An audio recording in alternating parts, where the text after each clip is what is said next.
Welcome to the Deep Dive. We sift through stacks of info so you don't have to, giving you, well, the shortcut to getting informed. Today we're diving into something that feels universal but is actually surprisingly complex. Coffee culture, our mission. To look beyond just the daily brew, we want to explore what coffee really means in 2025, why it's, more than a drink. It's this massive evolving cultural thing. It's redefining personal expression, social events, all sorts of stuff. Absolutely. And you'll find some really fascinating shifts happening, particularly how Gen Z isn't just part of this culture. They're actively, reshaping it. We'll unpack some surprising trends, the global economic side of things, and how coffee connects to these much broader lifestyle choices. It's a story of, constant reinvention. Okay, so let's start there. When we talk about coffee culture today, Right. what are we actually talking about? It feels so much bigger than just grabbing a latte, doesn't it? Or, just a morning habit. That's a really good question. Because it has evolved so much, it's not just about the beverage anymore. It's become deeply tied into identity, personal ritual, even a kind of social currency. Your coffee choice, how you drink it, where you get it, all of that can say something about who you are or what you value, how you connect. Right. And speaking of making a statement, the data on Gen Z is pretty striking here. We saw that, 75% of young drinkers, like 18 to 34, are customizing their orders. Really specific stuff. Syrups, oat milk, almond milk, specific flavors like caramel swirl or matcha latte. What's behind this hyper-personalization? Well, it's more than just wanting a sweet drink, right? It points to a bigger shift, really, in what consumers expect. Everywhere. For younger generations, it seems like mass production is kind of fading. It's all about hyper-personalization, turning almost every purchase into a little statement of who you are. So for coffee brands, this means you can't just have a standard menu anymore. You need to offer something almost bespoke.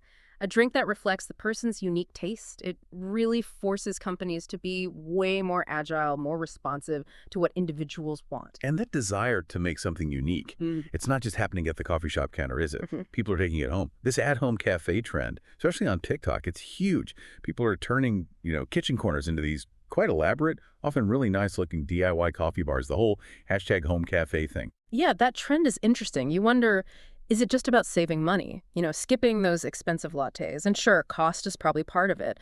But it's also about creativity, I think. Taking control of your space, bringing that coffee shop vibe, the ambience, into your own home.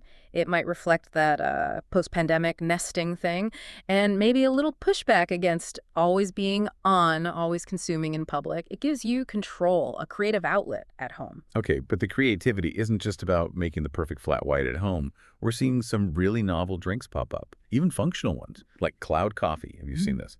Espresso, coconut water, topped with frothy plant milk. It's not just about taste. It's positioned as healthy, hydrating, and, very photogenic. Exactly.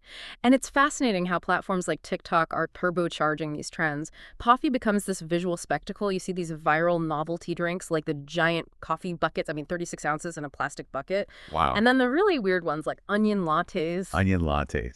Yes, onion lattes. These things get millions of views. It just highlights how social media visuals, even ASMR, those satisfying sounds of pouring or stirring, make coffee an experience to be watched, shared visually, not just tasted. It's about the spectacle, the engagement, that quick thrill of seeing something totally new or bizarre. Okay, I have to ask, have you tried an onion latte?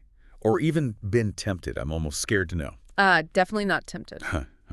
Okay, but beyond this spectacle, there's a more serious side to Gen Z's coffee habits, right? Sustainability and ethics. They seem to really demand ethically sourced beans, traceable beans. It's not just a small thing. Statistics show, 70% of Gen Z prioritize eco-conscious food options? And low-waste packaging is a really big deal for them. Yeah, this really taps into a much broader shift towards conscious consumption. Young consumers genuinely want to know where stuff comes from, how it's produced. Are they contributing to environmental damage? Unethical labor, they want transparency. And this demand, it isn't just like a nice to have for marketing. It's pushing the entire industry to be more responsible, to rethink supply chains completely, farm to cup. Brands that ignore this, they risk losing this really powerful group of consumers. Right. Now, here's something I found really interesting on the social side. Coffee isn't just for the workday anymore. It's actually reshaping event culture for Gen Z. Instead of typical nightlife centered around alcohol, you're seeing morning raves powered by espresso.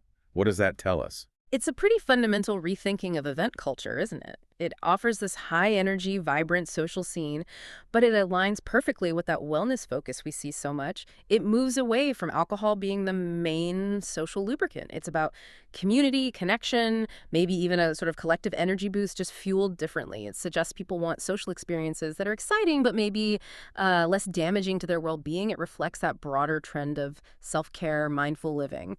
And all this change, the innovation, the cultural shifts, the consumer demands, it's all happening inside a massive global market. The coffee industry as a whole is projected to hit something like $473 billion in 2025. And you see coffee shops, chains, and independents expanding everywhere. It seems undeniable that Gen Z is the engine driving this huge growth. Absolutely. If you zoom out, coffee culture really mirrors this whole mosaic of wider lifestyle trends. It's about wellness, like the cloud coffee or the morning raves. It's about community through these new ways of gathering.